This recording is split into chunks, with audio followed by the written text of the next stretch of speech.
Hey, I'm Bruce Cook. On this video, I'm featuring another marker I just fixed for another customer at Wildfire Paintball in Snellville, Georgia. This is for a Wesley. Now, this is not the same Wesley whose ion style markers I have fixed in the past.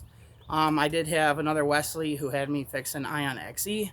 This time, it's for another Wesley, and this is the Smart Parts GoG EXTCY marker. So I just met with him a few days ago.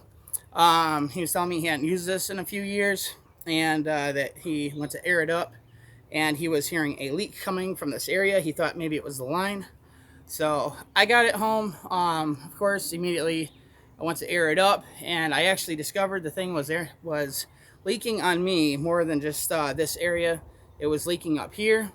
So usually I'll rebuild markers anyways, even if I know exactly where the problem's coming from, just to give the person a fresh start, like if it's a marker they haven't used in a long time, so that way they don't encounter any new problems shortly after I give them the marker back. So but anyways, I went ahead and just rebuilt the bolt on this thing, and I also discovered when I went to maintenance the regulator that he had the pressure turned way up.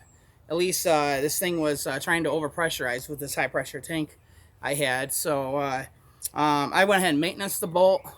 The regulator really didn't need any O-rings changed, and I reset the regulator. On these Smart Parts guns, the threading is reversed, so if it's like some of the older regulators with Schrader valves, like the old torpedo regs on some of the Bob Long guns and all that. If you turn the adjustment screw clockwise, you're turning the pressure up, but the screw is actually going in reverse. It's going counterclockwise. So if you want to turn these things, the pressure up and make the velocity go up, you do have to turn it clockwise. So this thing was turned almost completely clockwise to where the pressure was turned up way too much. So I just reset that, put the marker back together, aired it up, raised the pressure. Sure enough, that leak was gone, as I expected it would be. And then I was able to hear the leak that was coming from here, but it was not from the line. It was actually simply from this, I'll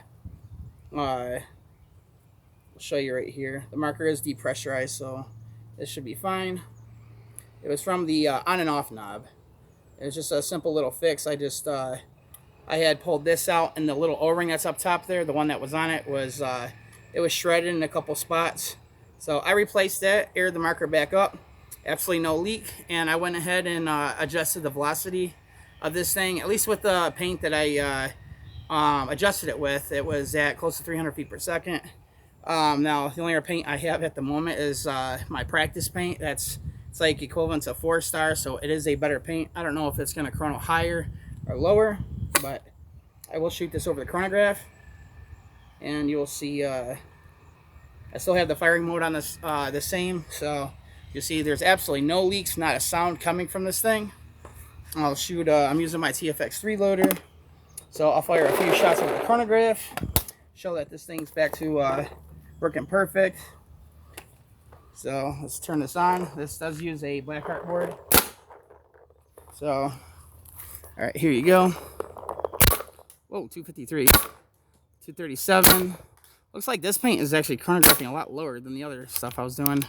Oh, I guess it would help to have the 251.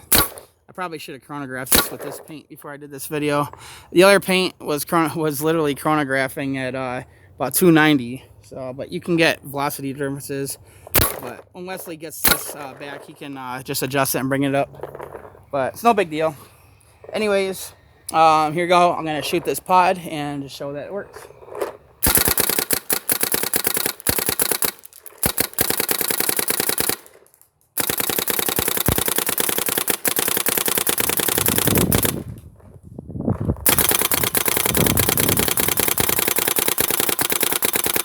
Probably shouldn't have shot my tree up like that with this orange paint.